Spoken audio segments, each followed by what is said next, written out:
Assalamualaikum warahmatullahi wabarakatuh. Saya Lutfiana Mahrudin Abadi dengan NPM 230810100135 akan mempresentasikan hasil review jurnal saya sebagai penilaian dari ETS Kecerdasan Buatan mengenai topik RNN.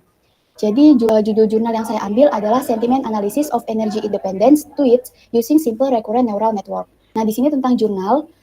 Jurnal saya itu dari IJCCS, publikatornya. Ini itu Sinta 2, dan permasalahan yang dibahas itu adalah analisis sentimen terhadap opini publik pada Twitter terkait topik kemandirian energi. Jadi di dalam jurnal ini nantinya akan menganalisis dan membandingkan efektivitas tiga buah algoritma, yakni Simple RNN, LSTM, dan Bernoulli Naive Bayes.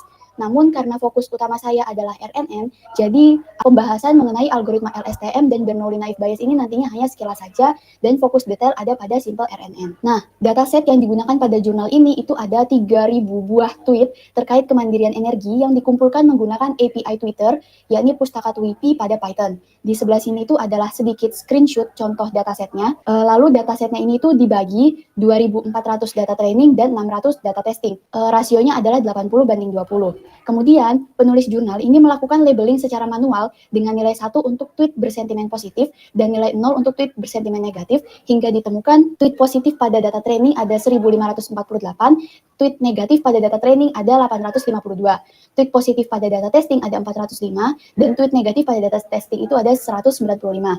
Untuk dataset ini sendiri saya peroleh dengan menghubungi langsung, mengontak melalui email kepada salah satu penulisnya. Nah, di bawahnya ini ada salah satu contoh dari tweet berlabel 0 untuk negatif dan tweet berlabel 1 untuk positif. Tweet berlabel 1 ini ada, Indonesia memiliki potensi energi alternatif tenaga matahari yang sangat besar. Sayang sekali kalau dibiarkan. Ini tuh positif, diberi label 1.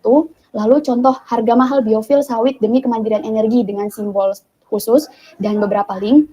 Ini bersentimen negatif dan dilabeli 0. Kemudian preprocessing dan word to fact. Jadi sebelum si data ini bisa diproses oleh model, akan dilakukan preprocessing untuk membersihkan data-datanya dan dimasukkan ke dalam model word to fact untuk bisa dikonversi menjadi vektor agar bisa dibaca oleh model algoritmanya. Nah, preprocessing ini termasuk pada normalisasi, yakni menghapus URL, tanda baca, karakter khusus, dan simbol. Kemudian tokenisasi, ini akan memecah kalimat menjadi kata yaitu token-token. Lalu stop word removal, menghapus kata hubung yang tidak berkontribusi pada konteks makna, yaitu seperti kata yang, di, dan untuk. Di sebelah kiri ini ada contohnya. Ini adalah data mentah dari datasetnya. Harga mahal biofuel sawit demi kemandirian energi, masih ada simbol khusus, masih ada huruf kapital, dan masih ada link-link. Kemudian dilakukan preprocessing, normalisasi, linknya dihapus, tanda baca dihapus, karakter khusus dan simbol juga dihilangkan, lalu ditokenisasi, dipecah menjadi beberapa kata sebagai token, dan dihilangkan kata hubung yang tidak bermakna seperti kata demi, sehingga menyisakan harga mahal biofuel sawit kemandirian dan energi. Selanjutnya, pembuatan model word to fact. Word to fact ini akan mengubah kata menjadi vektor yang akan diproses oleh model. Pada jurnal, word to fact ini menghasilkan 3.392 kata, di mana 608 kata relevan ini akan diberi nilai vektor sebagai vocabulary dari word to fact yang akan dibaca oleh si model algoritmanya, dan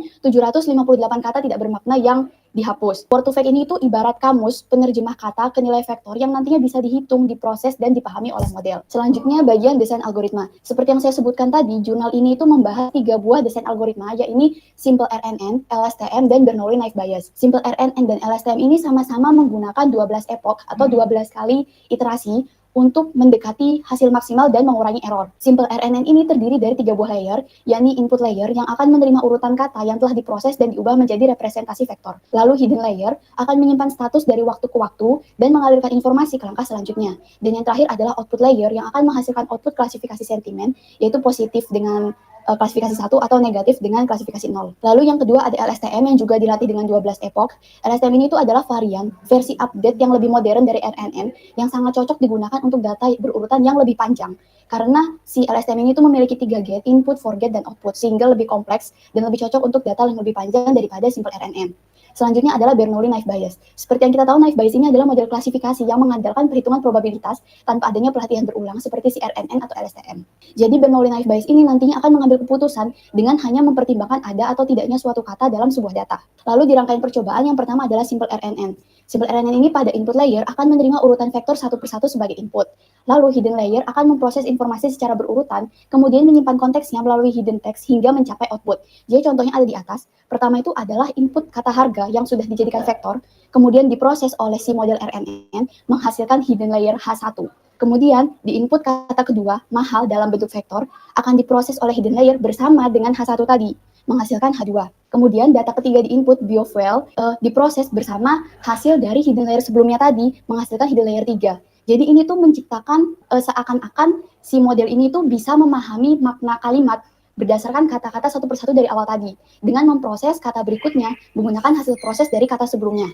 Proses ini terus berulang, terus berlanjut hingga kata terakhir menghasilkan output yang nantinya akan memprediksi apabila angkanya mendekati 0, maka akan dimasukkan di labelin 0, menghasilkan output 0, atau jika mendekati 1 akan menghasilkan output 1 untuk sentimen positif. Kemudian untuk 12 epoch tadi itu, 12 epoch ini akan mengupdate bobot. Nah, proses ini itu maksudnya ketika simple RNN ini selesai memproses mengeluarkan satu output pada data 1, ini tuh akan menghasilkan bobot tertentu. Jika dia salah, itu akan menghitung errornya dan kemudian diulang lagi hingga 12 kali iterasi sampai meminimalisir errornya seminim mungkin. Selanjutnya, di rangkaian percobaan LSTM dan Bernoulli Naive Bayes. Si LSTM ini mirip seperti RNN, dia punya input layer, kemudian LSTM layer, lalu output layer. Di LSTM layer ini, data itu diproses sambil mempertimbangkan mana data yang bisa diingat dan mana data yang bisa dilupakan. Soalnya tadi kan LSTM layer ini punya input, output, dan forget get gitu kan. Sehingga sangat efektif sekali untuk mengingat konteks pada kalimat yang lebih panjang. Sementara Bernoulli Naive Bayes ini, itu hanya memberikan keputusan tergantung pada muncul atau tidaknya kata pada suatu data. Jadi contohnya tuh, jika kata mahal ini sering muncul pada data tadi berlabel 0, maka data uji yang mengandung banyak kata mahal nanti itu bisa jadi diartikan sentimen negatif, meskipun pada labeling itu aslinya positif.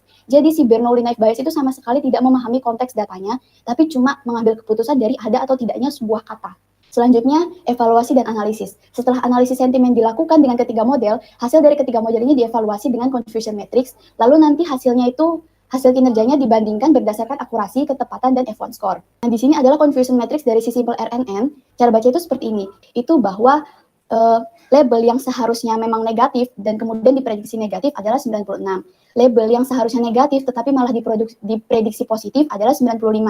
Label yang data yang seharusnya diprediksi positif tetapi malah berlabel negatif itu ada 28, dan data yang seharusnya diprediksi positif dan memang diprediksi positif itu ada 377. Untuk LSTM dan Bernoulli Naive Bayes-nya seperti yang terlihat. Kemudian setelah diperoleh confusion matrix dari ketiga algoritma, dilakukan comparison atau perbandingan dari hasil klasifikasinya. Jadi evaluasi yang pertama adalah akurasi. Akurasi ini menghitung gabungan dari seluruh prediksi yang benar, baik data benar atau salah yang tepat dibandingkan seluruh data. Jadi akurasi RNN itu 78%, LSTM 75%, dan Naive Bayes itu 67%. Lalu evaluasi yang kedua adalah presisi. Evaluasi presisi ini adalah menghitung dari semua prediksi positif berapa banyak yang benar-benar positif. Untuk presisi RNN itu ada 78%, LSTM itu 74%, dan Naive Bayes itu 58%. Evaluasi selanjutnya adalah recall. Ini itu adalah dari semua yang bernilai positif, berapa persen yang berhasil terdeteksi oleh si sistem. Recall oleh RNN ini berhasil mencapai 78%, LSTM mencapai 75%, dan Naive Bayes mencapai 67%. Kemudian evaluasi F1 score ini itu adalah perhitungan rata-rata antara precision dan recall, di mana RNN ini mencapai 77%, LSTM mencapai 73%, dan Naive Bayes mencapai 56%. Selanjutnya evaluasi dan analisis. Berdasarkan perbandingan dari confusion matrix ketiga model tadi, diketahui bahwa model simple RNN ini adalah yang paling efektif untuk menyelesaikan permasalahan dari jurnal. Kenapa bisa demikian? Padahal kita tahu bahwa si LSTM ini adalah model yang lebih update dan lebih modern daripada si simple RNN. Hal ini tuh ternyata karena pertama, dataset yang digunakan dalam jurnal ini tuh cenderung kecil, hanya 3.000 buah data, di mana untuk ukuran deep learning ini tuh termasuk kecil, sehingga menggunakan LSTM itu dihitung terlalu berlebihan.